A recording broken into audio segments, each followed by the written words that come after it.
Hello and welcome back to Dateline New Haven.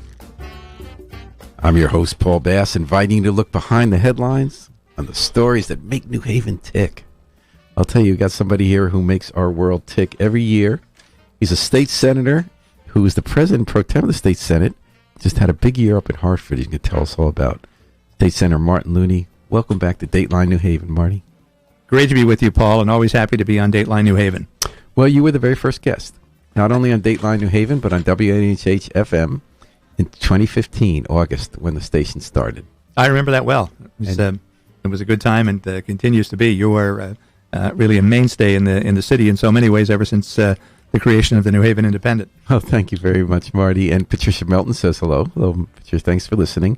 Great. So what's fun about having you here today, Marty, is that the last time you were on was right before the state legislative session started. Right. And you said there were these bills that you and the other New Haven legislators have been proposing for year after year after year to make big changes in our state. And then they all happened. I want to tell you, if you're listening to the station right now, you now live in a state where it is legal to smoke marijuana. You live in a state where you can bet on sports. You live in a state that just gave New Haven and twice as much money, tens of millions of dollars more than they used to get, because they've changed the formula of how cities are reimbursed. It's a game changer. So New Haven doesn't have to choose between either cutting services or raising already high taxes. And that all happened because a set of bills that Marty Looney has championed passed all this year. First of all, congratulations. And how's that working out? Do we live in a better state now? I think so. I think that those were bills that were pending for a long time. We worked on building consensus. And then I think that there was even a greater sense of urgency this year because of the loss of the 2020 session due to the pandemic. There was extra pressure to move these things. But what is different now? I mean, we live in an era where people who get elected now to Congress or state office often don't really want to spend a lot of time on laws that required a lot of hearings, year after year, reintroducing them, getting more people behind the scenes to support them, getting more research together. They say they want to get them like Fox News or MSNBC. I'm thinking Matt Gaetz, Marjorie Taylor Greene, saying like they're happy when they're not appointed to committees and they're not working on laws because they say that's boring and everyone thinks that's stupid. How did these changes happen? Does government still work that you can build consensus over time? People who don't agree with each other, city and suburb, because we'll get into that with Pilot. I mean, can you still do that in America? We can still do it in Connecticut. I'm not so sure about much of the rest of the country. And part of the challenge has been that so many on the Republican side, both at the state and the national level, really are anti-government. They are against the effectiveness of the body in which they were elected to serve. I know they some of them subscribe to Grover Norquist's credo about I want to be able to reduce the size of government until it's small enough to strangle in a bathtub. One of our state senators.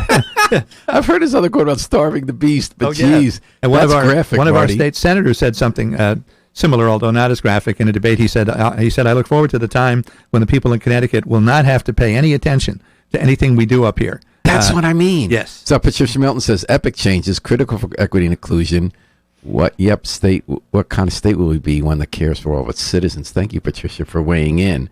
So, did you have any bipartisan support for these huge changes? I would think sports betting would have Republican support, no? Yes, sports betting did. Most of the others were done because, fortunately, we had big enough Democratic majorities to do things. After being tied 18-18 in the Senate after the 2016 election, we went to 22-14 in 2018, and then 24-12, now 23-13 because of the recent special election in Greenwich, and the House majority is similarly proportionate. And so we were able to work with the governor on these issues. So we had the planets aligned with a Democratic governor and Democratic majorities in the legislature to push these items. And that's one thing I was going to ask you about. And Patricia says voting matters. I was trying to think of a national analogy, and I think because this wasn't bipartisan, it might not hold. So I was thinking Lyndon Johnson got elected president in 1964. In 1965, he decided he had a 9-month window before people start running for re-election again to pass a lot of bills that have been in the pipeline for years and years. And it was a lot of hard work. He had 9 months, but it really changed the country. In 1965, we had the Voting Rights Act. We had Medicare and Medicaid. We had environmental laws that they've been trying to do for a long time. But and he had paid a lot of attention to day, how you get it past the committee, which legislative arm he had to twist. But the planets were aligned. Kennedy had been shot. There was momentum for some of this stuff and a growing civil rights movement. Is that not the same here? I mean, what was it about this year? You talked about COVID, Marty, and how there was urgency because the year before there wasn't as much legislation. I have to say I don't find that explanation totally convincing about why you can pass so much landmark legislation. I mean, even 2 years ago, we couldn't imagine you could smoke marijuana up and down the street in New Haven. You know, we didn't imagine that pilot, the payments in lieu of taxes. That was the one I really couldn't imagine. You know, you started this year saying, well, I got an idea. I've been pushing this for years to have, and just so listeners can know, pilot is payments in lieu of taxes. That's the way we get reimbursed in cities for property we can't tax. So cities have much more taxable property. It's over non-taxable property. It's over 60% in New Haven, Yale, and other places. And the state says you can't tax it, but then the state only gives you back 30% of the money they said they'd give you back for what you can't tax. 25 actually in most recent years. Wow. Yeah. And then you said when you came on radio, well, I got this new idea where we'll come up with a three-tiered system for how you qualify for pilots so that depending how much you have, you can get high or low reimbursement. But that means a lot of smaller towns would get some too. And then that would be enough to get suburbs, especially inner ring, to unite with cities. Is that what happened? Is that what it took? Yeah, it is. But also, Paul, even though we weren't in session for much of 2020, it isn't as if we weren't meeting and discussing all these things that were brought forward in 21. They were percolating throughout 2020, and we were talking to people whose support would be important and hoping to be able to start fast and announce coalitions on these things when the 2021 session got underway. So that hiatus did give us a chance to organize and to build support and to fine-tune the proposals. The key element on pilot was recognizing that the current pilot formula as it existed was of great interest to a relatively small number of towns and little interest to a large number of others who didn't have a lot of tax-exempt college, or didn't have any, in some cases, college and hospital tax-exempt property, and maybe they had some state property. So what we decided to do was to focus not the way the bill had been run previously, which was that every year the General Assembly in its budget process would decide what percentage of pilot would be reimbursed to communities, both for college and hospital pilot and also for state property pilot. But the problem with that all along, that it always bothered me, was that whatever tax-exempt property qualified for pilot was reimbursed at the same rate, regardless of wherever it was. So Greenwich got the same degree of reimbursement for Greenwich Hospital as New Haven got for Yale New Haven, or for Yale property, or Hartford got for Hartford Hospital. So instead, actually, after this came out of some conversations with Senator Kathy Austin, who represents a lot of relatively poor towns in eastern Connecticut. Sprague is her hometown, but she has about 10 or 11 relatively small towns in eastern Connecticut. And she pointed out that many of the towns she represents are small, poor towns, that they don't have a lot of tax-exempt property. They don't have colleges and hospitals, most of them, but they all have at least some state property. But the key thing that makes them poor is that their net grand list per capita is very low. And they have something in common with some of the larger cities. So we decided to look at it from that point of view. Because they're rural? Partly because they're rural, because they don't have major industries, they don't have a lot of valuable properties. They call it Connecticut's Appalachia, or they used to. In a way, I mean, there is some of that to it. And so what we decided to do was to take a look at net grand list per capita. And of course, as you might imagine, in a state with the contrast we have, it ranged from Greenwich, that has a net grand list per capita of $740,000, wow, to New Britain in the 169th place at about $60,000. Just think of that stark contrast. So what we decided to do was to say, all right, what do some of the small towns in eastern Connecticut have with the cities and other needy towns who need more pilot? Is that they generally all have net grand list per capita under $100,000.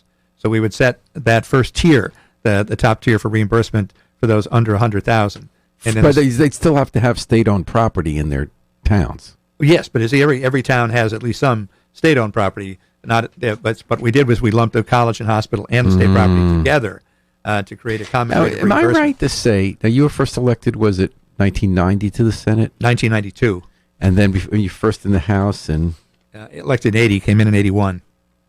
And so back then when you started, weren't we talking about pilot? Well, pilot had been passed just before I was elected to the legislature.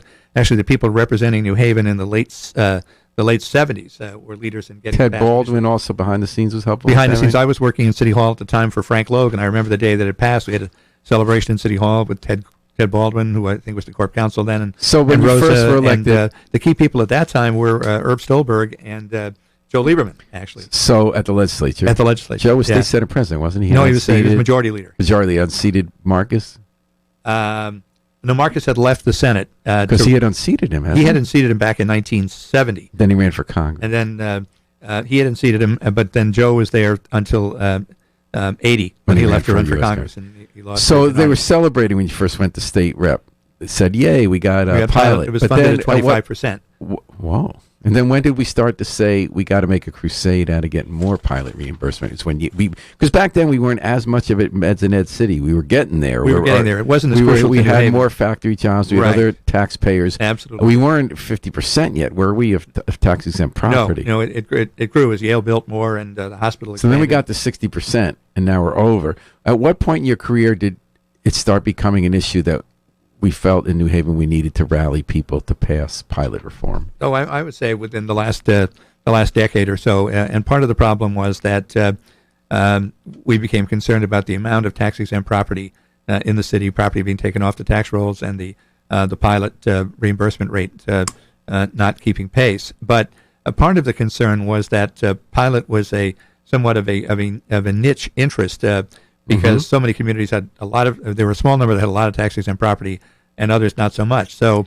we gradually worked on this way to try to base it on net grand list per capita, so that you had then a much larger level of interest in this. So the Connecticut Conference of Municipalities got involved in that. We had support from people like Mike Frieda in North Haven. Now, North Haven is a beneficiary of the new pilot now because they'll get more because of the fact that they now have the property of Quinnipiac University Law School and Medical School out there. And I sat in on one of your Google, you did a lot of organizing, this Marty, the old-fashioned way, talked to a lot of people. It didn't even feel sneaky or anything. It just felt like we're going to talk about it, and we're going to try to get you to care.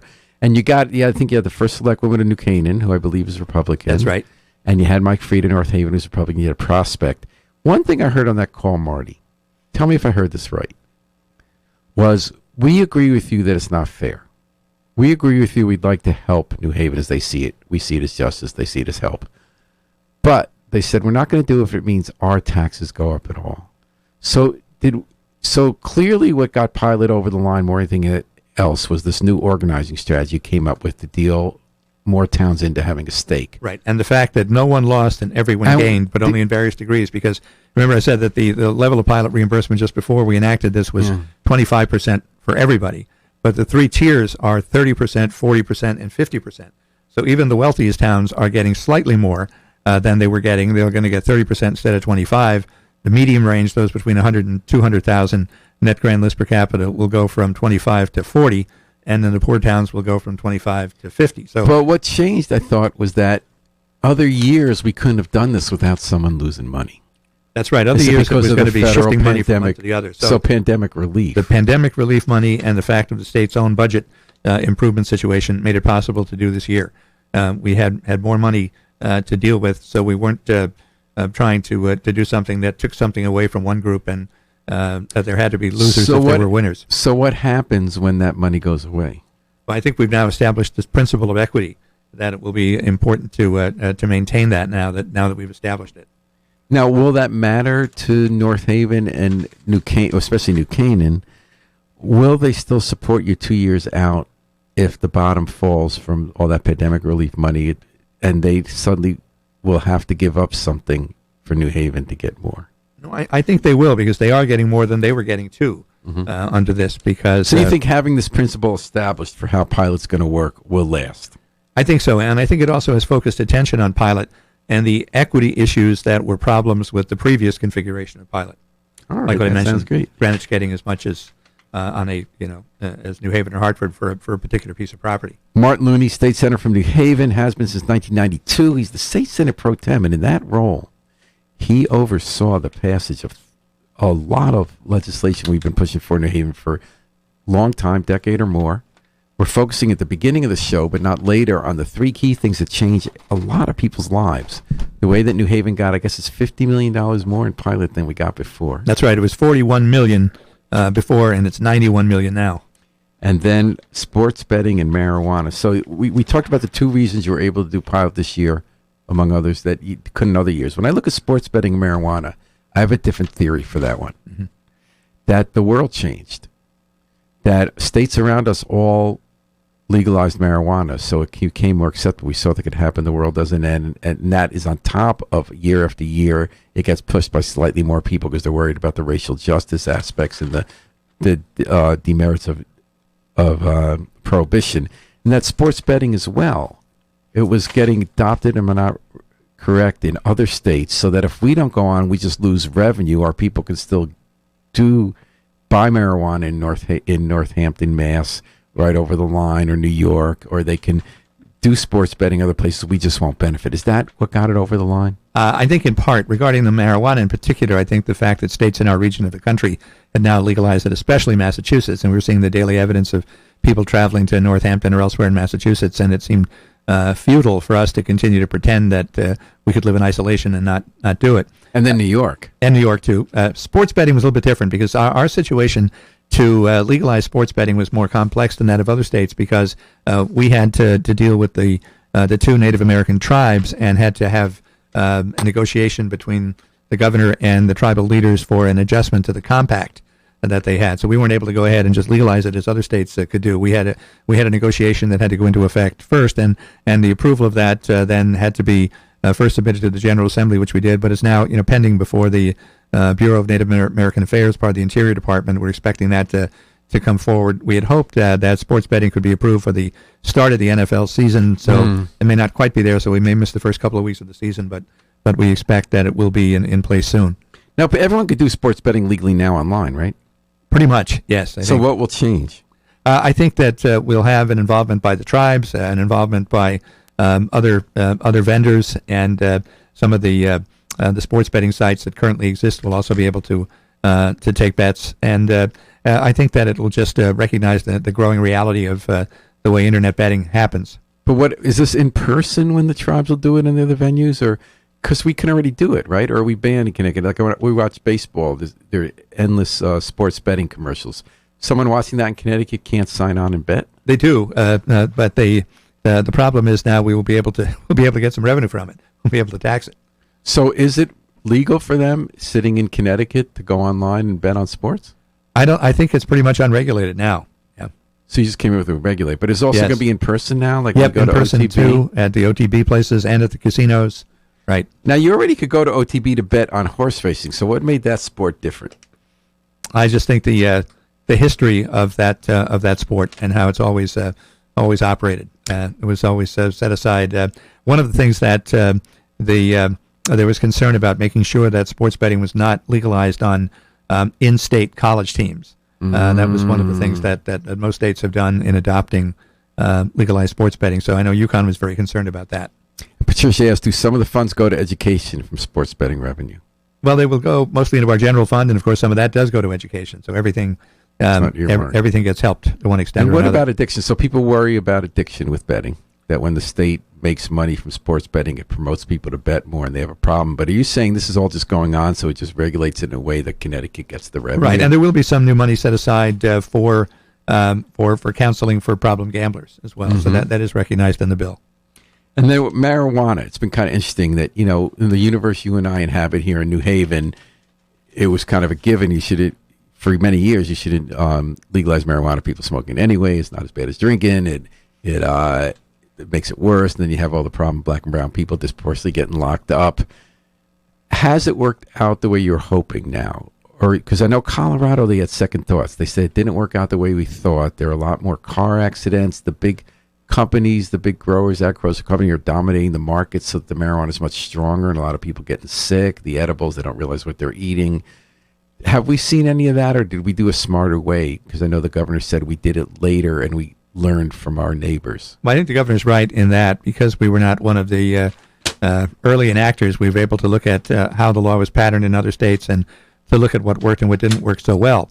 One of the things, as you mentioned, we were very concerned about the fact that because marijuana is still illegal at the federal level, you can't get conventional bank financing, as any bank that's part of the FDIC, which is all of them, can't loan for this purpose. So they have to go to hedge funds or other that's awful. private lenders and all of that. And what that has meant in many other states is that some wealthy interests that have the resources to bring to bear in this have kind of swooped in and bought up all the franchises, and there isn't much benefit to local business people. We were very concerned about that, and we had a subcommittee working on this to make sure that was a key element, and it was chaired by Senator Gary Winfield and also by the House Majority Leader Jason Rojas to build protections into the bill to guarantee that local entrepreneurs will be able to get into the business, and that we won't have this problem of. And we're not even there yet because we haven't gotten to the stage yet where people can start going to the business. That's right. So now it's legal to possess it, right? Right. It is legal to possess it, and I think the thing that probably paved the way for this more than anything else was the legalization of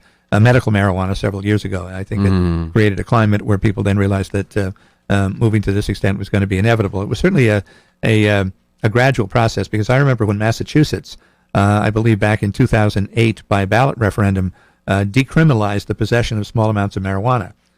Shortly after that, the next session, in fact, Tony Harp and I, she was my fellow senator at the time, introduced a bill to do that in Connecticut. That first year, it only got a hearing, and the Judiciary Committee didn't go any further. What year was that? That was 2009. So you've been doing this since 2009. Right. And then in 2010, when Dan Malloy was elected governor, came into office in 2011, when we had a Democratic governor to work with, he supported it, and we were able to pass the bill in 2011.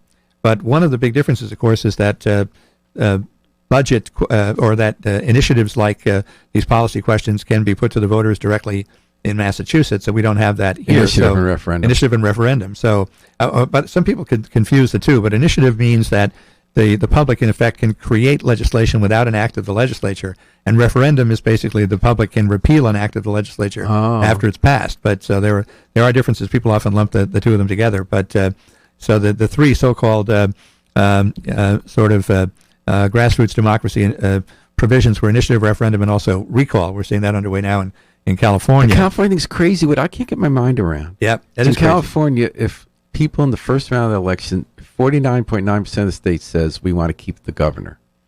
So that's not enough. Right. Then the next round, when there are many candidates, someone with 20% of the vote, who 4/5 of the state didn't vote for or support, can become the governor.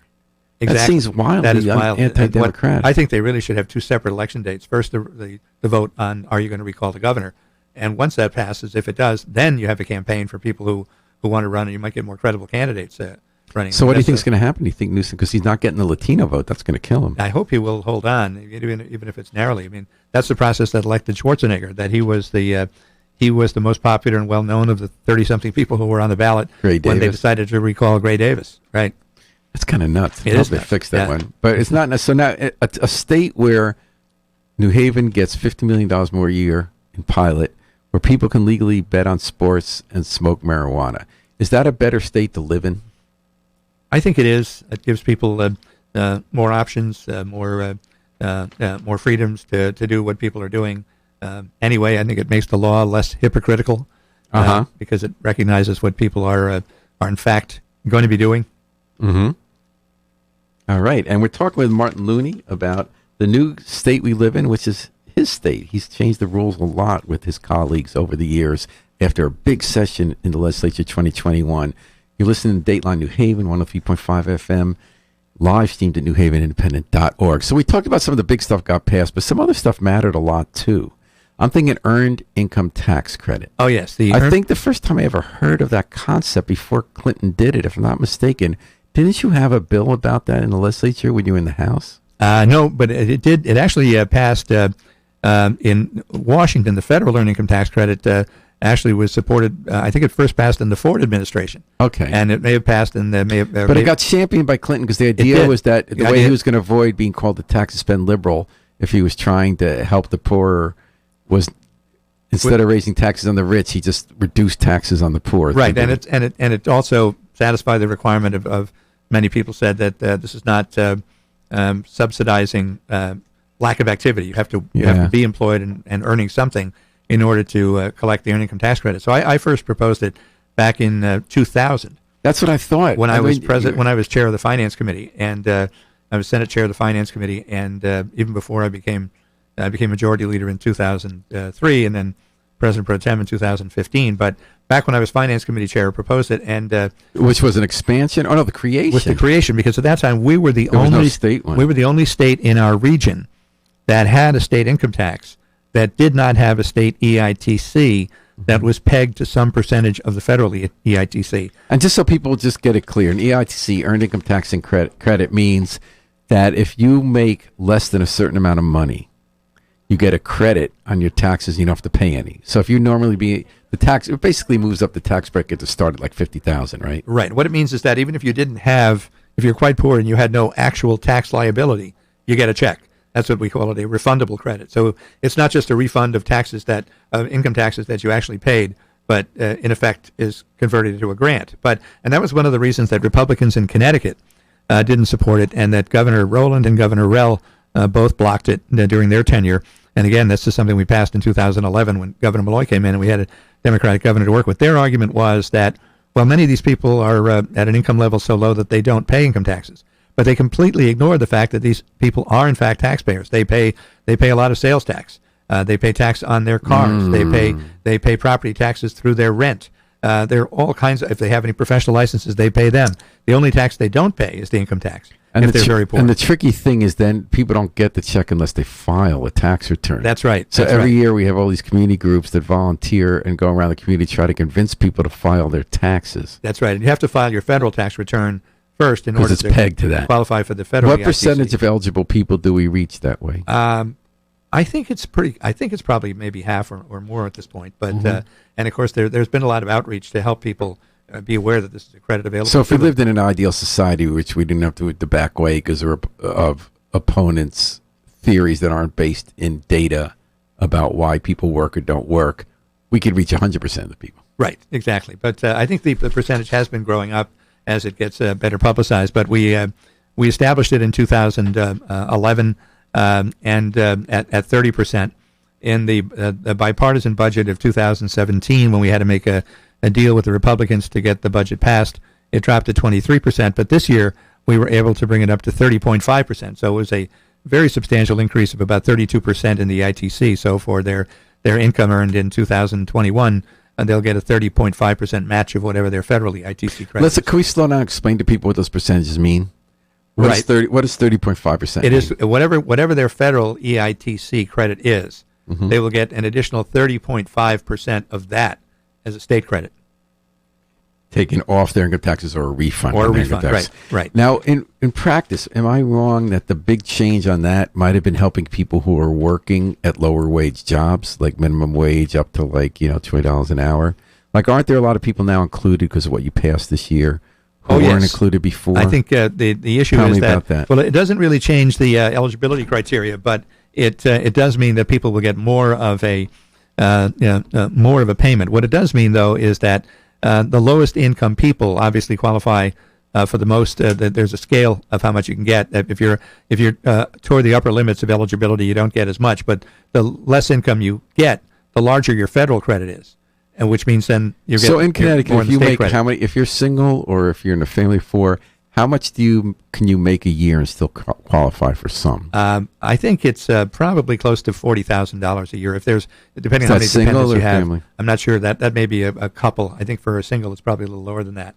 So what kind of people are we talking about? Are we talking about hospital workers? Are we talking about? We're talking about hospital workers? We're talking about retail workers. We're talking about people who work in diners, people who work in fast food places, people who may not have been able to be employed for the whole year. But that's a lot of people. That's a lot of people. People who are working, who are only able. We have a lot of people, of course, who are working multiple part-time jobs to piece together a full-time income. So anyone who is making the minimum wage or up to even several dollars above the minimum wage is probably going to be eligible in this. All right, and of course we got, eligible. Listener, thank you, Patricia. 2020 census shows this, interesting results in demographic shifts in Connecticut's population. For the first time, the majority of public school students are people of color. How do you see the demographic shift affecting Connecticut? Thanks for that question. It was really, especially about Latino population in New Haven, Hamden, fastest growing group. Well, one of the things that the state of Connecticut's population was virtually static, but not so static that we lost a congressional seat. We at least our population growth was only 0.9%. So we're a little bit over 3.6 million. So But New Haven grew. New Haven grew, which is interesting, but the New Haven grew by 4,000, which was pretty good. Bridgeport grew by 4,000. The biggest growth in the whole state was in Stamford, which grew from 122 to They became the 135,000. second biggest city, right? They became the second, well, by slightly above us. They're about 1,000 above New Haven. Bridgeport continues to be the largest. The only large city that had a population loss was Hartford, that dropped from 124 to 121. I got to admit, it's a pretty boring city. Sorry, you're not supposed to say that, but I'll say that. So and Waterbury also had a pretty good growth from 110. Now, is that to partly 114. immigration outside of Stanford? Stanford's the New York thing, right? Stanford's a New York thing, but elsewhere in the state, it's largely driven by the growth in the Latino population, I think. What about the... If you look at one thing I might mention, if you look at eastern Connecticut, though, most of the small towns in eastern Connecticut had population losses, which means that the second congressional district represented by Congressman Courtney, which already is close to 40% of the state's area, is going to have to get even bigger. Wow. And it's going to create like a domino effect moving westward. So Courtney's district is going to have to move into Congressman Larson's and Congresswoman DeLauro, and the fourth congressional district represented by Congressman Himes is going to have to shrink in area because it has Stanford, and most of the net growth in the state occurred in the fourth because in addition to Stanford, Norwalk grew by 6,000. Greenwich grew by a little bit. Bridgeport grew by 4. So the net growth is mostly in the fourth district. So that will have to lose population. Is it my sub low birth rate? Patricia points out. Am I wrong that Congress people have some influence on how those districts are drawn? I know you guys do it at the state, but do they have? Because it was always suspicious to me that the third congressional district has a pocket of Middletown and a pocket of Waterbury. That just seemed like the way to ensure the liberal urban majority, even though there isn't a lot of sense of having Middletown in the third congressional district. Well, it's not really that. The problem is that we actually have a little bit more leeway in terms of being a little bit above the ideal number and a little or below the ideal number for the state legislative districts. But the federal law requires the congressional districts to be virtually right on the number. So that really reduces discretion. They've got to have exactly, each one has got to have 20% of the state's So as you population. grow the second, do you think Middletown will end up in the second? I wouldn't be surprised. I think that's the nearest one that would grow, and maybe another. Some have said Portland might have to move. So we can't figure it yet. But really in the process, as I can go back, I was on the commission 10 years ago when I was majority leader when we did it, is that it is unlike other states that have a partisan plan where whoever has the majority in the General Assembly controls the redistricting. We have a bipartisan commission with equal numbers of Democrats and Republicans, regardless of who the majority is. So we have 4 Democrats, 4 Republicans, and then there's a procedure for picking a 9th member to break a tie, and that 9th member has to be agreed upon by the other 8. Oh, excellent. And so 10 years ago, it turned out to be Kevin Johnston, former state senator and retired state auditor. Yeah. Yep, from Eastern Connecticut. And we always trusted the auditors. Yes, Republican, Democrat, they always worked together. They worked together, and that's why Kevin was acceptable broadly. And for the 2 times before that, it was Nelson Brown, former Republican speaker in the 1950s, who was seen as a so who's it going to be this time? That we don't know yet. Maybe we'll go to Kevin again. He did a good job. Oh yeah, last time. I'm glad we got that question. And the thing that always bugs me in New Haven, my bugaboo, is that people have to vote in different locations on even and odd number years because the state legislative districts do not conform well to the older districts. I'm thinking like Ward 8, and they're in the annex, and they're running. And people get really confused. They go to the wrong place. It's not a good thing for voting. Ward 22 and Ward 1 get really weird overlap depending even and odd number years. Well, there's going to be even more of that. Well, we draw our lines for the 2022 election, so the Board of Alders is aware of what the state lines are at that point. They then have to redraw their ward lines based on for the following election, so the 2023 election. You can't get it for the 2022. You'll have it in time for the 2022 Oh, yeah, we have election? to. We're required to have the new lines in place. So it's going to happen this year? It's going to happen this year. And okay, we're under the gun fun. because we were several months later. The Trump administration slowed down the whole census process, and the pandemic slowed it some more. So we normally had the complete data by April, and we just got it in the last couple of weeks. So we're only having the committee that we appointed is having public hearings this week and next, but it's going to be a rush to get it done by the end of the year, but which we have to do. But so the new city lines, the new aldermanic lines will have to be in place by 2023.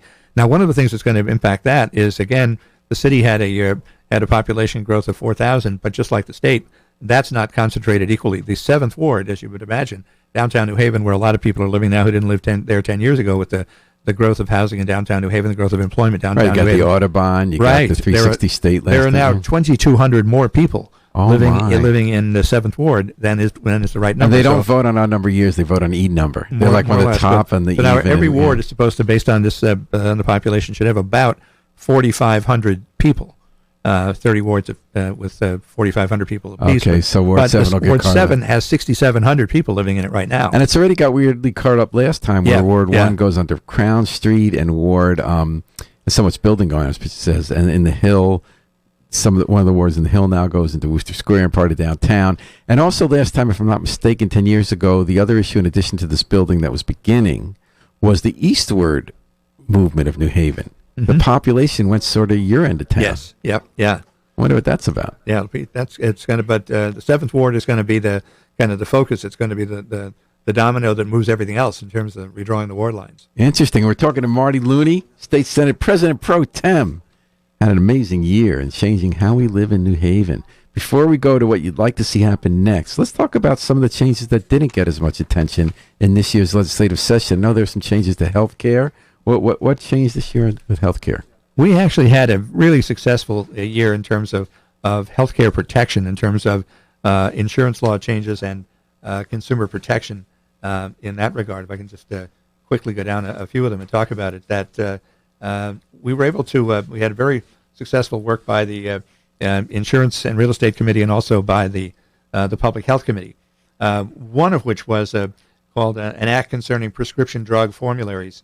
And that was a bill that gives us one of the strongest patient protection regarding formularies in the whole nation, and it limits the ability of insurers to change drug formularies during the policy year.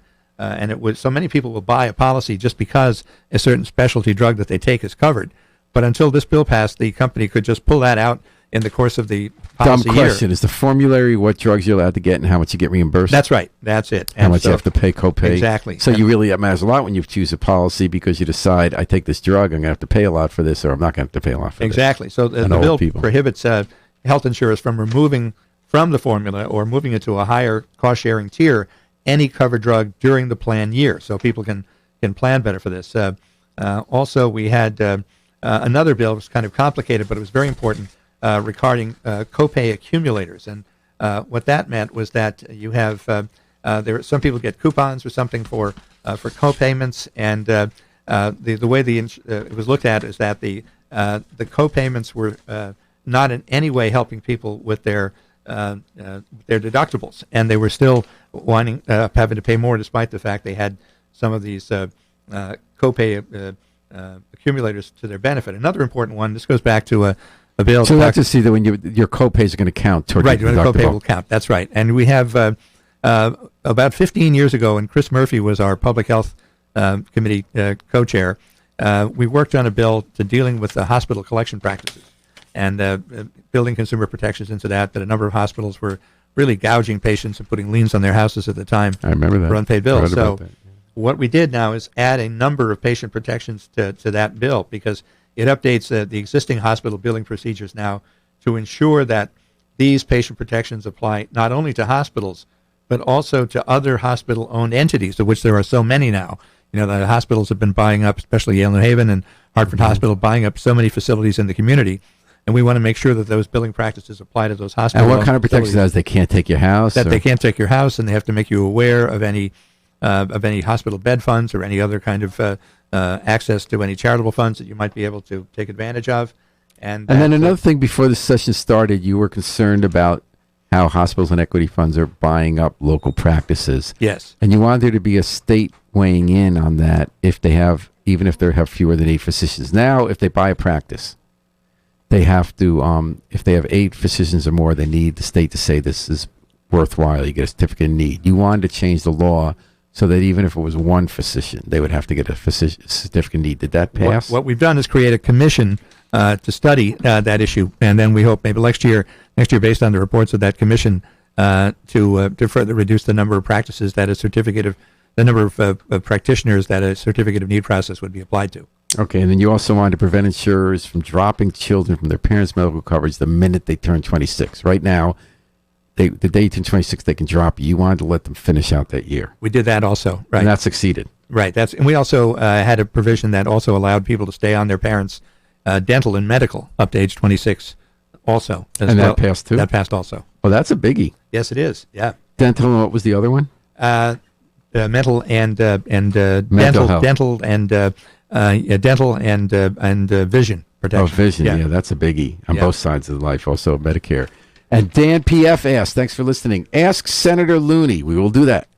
Why doesn't Democrat leadership? Usually it's a Republican who'll say Democrat leadership, but this is a pro-liberal bill. Why doesn't Democratic leadership call the public option bill to a vote on the floor? It passed the insurance company. So that was one of the big disappointments for people for expanding health care. Like, not only do we not have, we will never have a single payer in the state, given the insurance industry, a public option, which is not that radical an idea. It just lets the government offer an option that competes with the private sector to get you insurance if you don't qualify for Medicaid, right? Right. I certainly supported that bill. I worked on it. I know you do, but it didn't get out. Well, the governor made it clear he would not sign that bill into law. Now, what's up with that? Well, the large He's insurance protecting industry. but why is he protecting? When he ran for Senate against Lieberman, he was saying, I'm going to be harder on the insurance industry. I'll be for universal health care. What is the argument being advanced by a millionaire from Greenwich that you shouldn't let people who can't afford health care have a chance to get it cheaper? Well, his argument is that we can go about it in other ways, some of which he supported, obviously, from the bills that passed, rather than setting up, as he saw it, a competing entity to the insurance industry. And is he worried that insurance companies won't be able to compete? I mean, does he think that right now people get a good deal from insurance companies? I don't know. I don't know if he thinks that. But there is over $40,000 a year for me and my wife. They claim, of course, that the public option would be free from some of the constraints that the insurance department imposes on them, and that it wouldn't be fair or equal competition. Do you agree with that? No. Okay. You also wanted to pass a captive, and thanks for the question, Dan. I still think Dan might not be a Republican, even though he used the word Democrat leadership. That's usually the tip-off. That's usually the tip-off, because many Republicans do that, and that's something maybe they do it just to tweak us a little bit, because we call them Republicans, but we say the Republican leadership. They say Democrat leadership rather than Democratic. And that's leadership. just a signal to say I'm a Trumpy. That's right. That's really right. It's a signal to say I'm a Trumpy and I'm a closed-minded right-winger. I'm a name caller. Yeah. But I don't get why they think it's such an accusation to call something Democrat leadership. I think they're afraid because they think there is too much positive associations connected to the term Democratic, probably. So Dan says lobbyists are stopping that bill from even reaching the governor's desk. And what I can't figure out is, why is he susceptible to lobbyists? He's a self-made millionaire inherited millionaire whose wife makes a lot of money, and he paid his way to buy that office. So why does he? I thought we're supposed to get in return for that. At least they're not going to be dependent on lobbyists. Oh, this is not a question of financial dependence on lobbyists at all.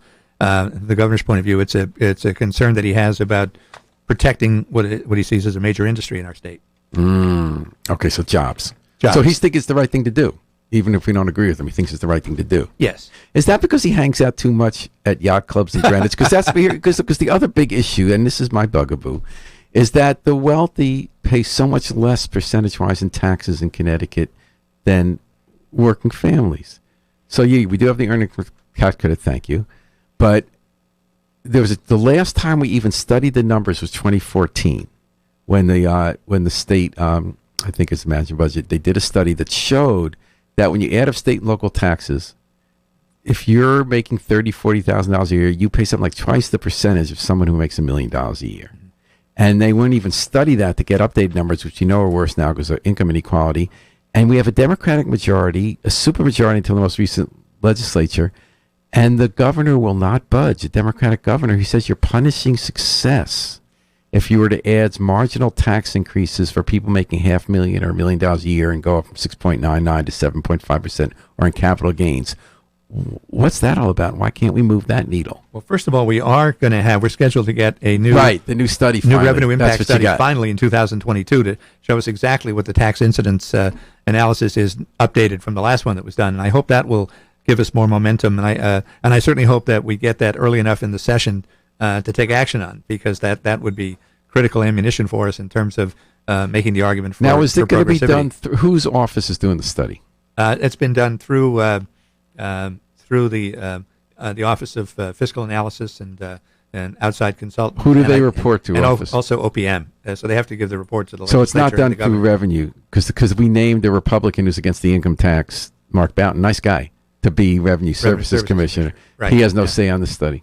Not I think. So we'll get the study. We'll get the stuff. The timing of the release of it is a concern. We want to make sure that it's that nobody does any foot dragging on it, but because we want to have the information from it to use in the 2022 session.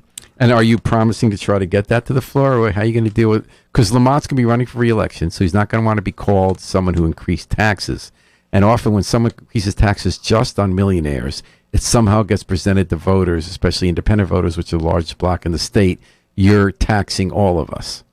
I know, and of course that's not true. Although the governor, of course, did say that he does support higher taxes on the wealthy at the federal level. He said he supports President Biden's proposal to. So he's worried they'll leave the state. That's now, right. We just had a COVID crisis. Right. Did rich people leave the state or come to the state? We actually gained people, of course, we saw from New York. The question we don't know yet is whether or not they're going to be permanent residents of Connecticut or whether they.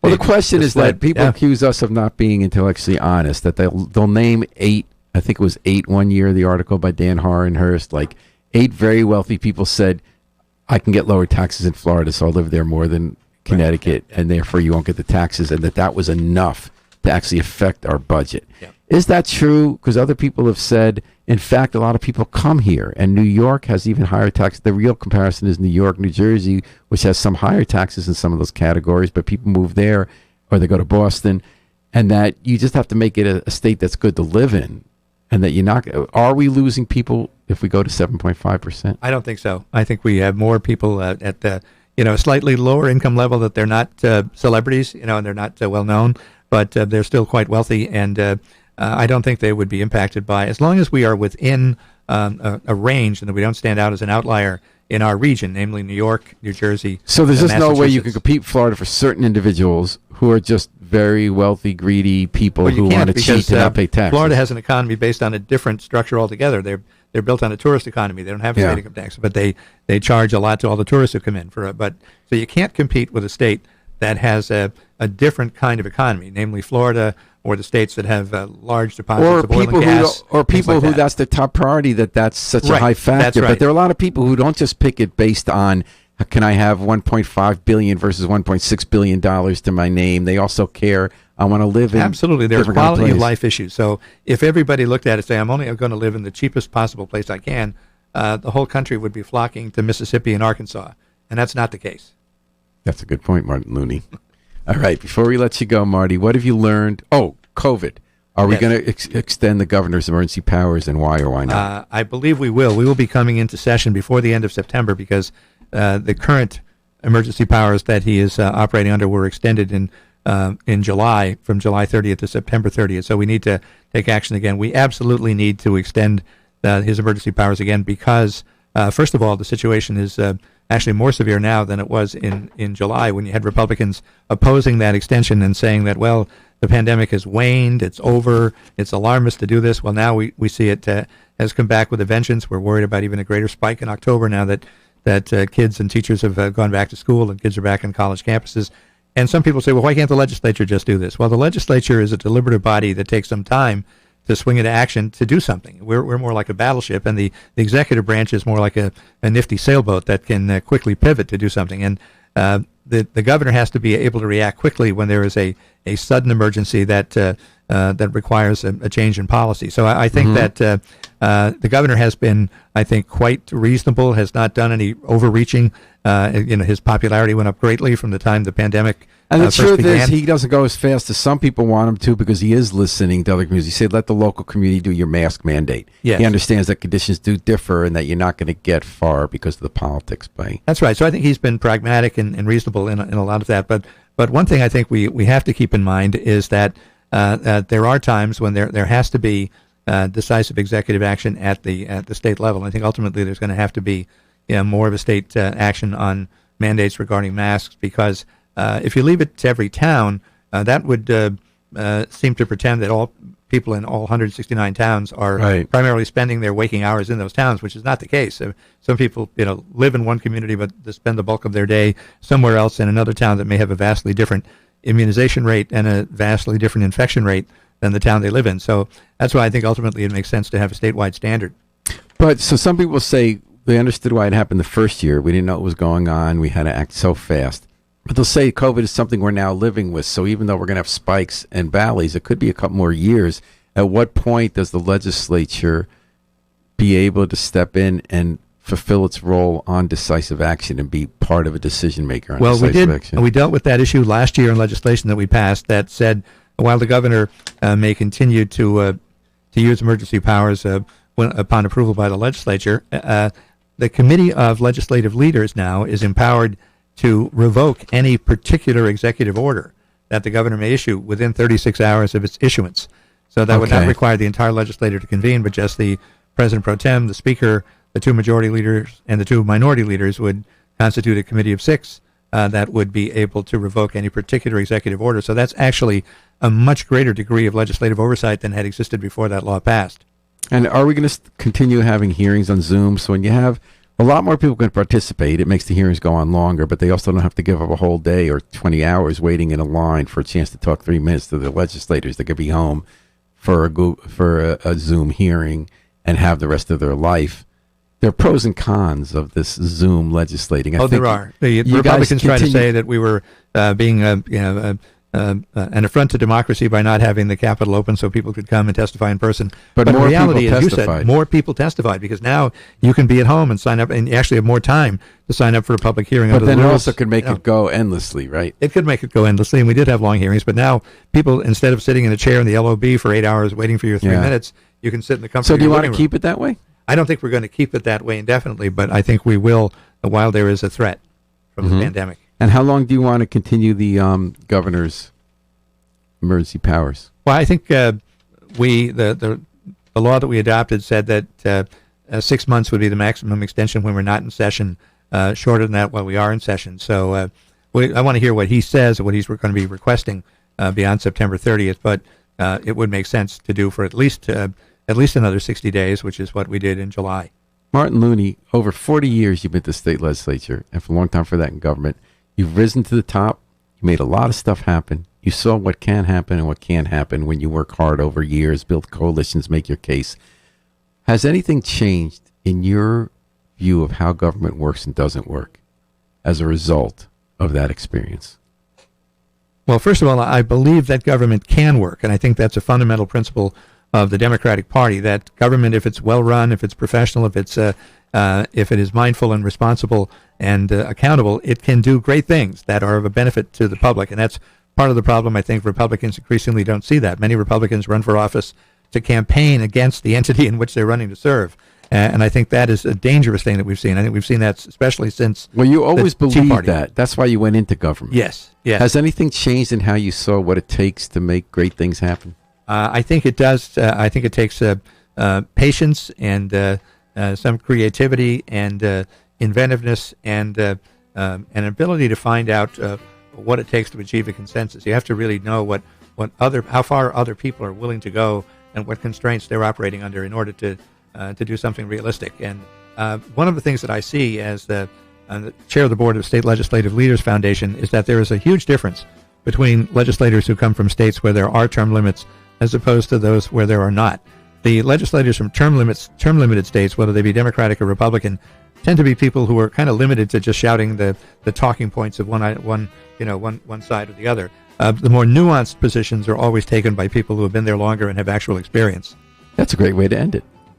So that means you'll be back next year to give us more nuanced positions. Yes. Martin Looney, it's always such a treat to talk to you. Thanks for making the time today to come on to Dateline New Haven on WNHH-FM. Thank you, Paul. Always happy to be here. Thanks for the great questions we got from listeners. Thanks, everyone, for listening. We're going to take it out with the Afro-Semitic Experience, performing I Wish I Knew How It Would Feel to Be Free, just as we did on the very first episode that you were on, Martin Looney, 6 years ago.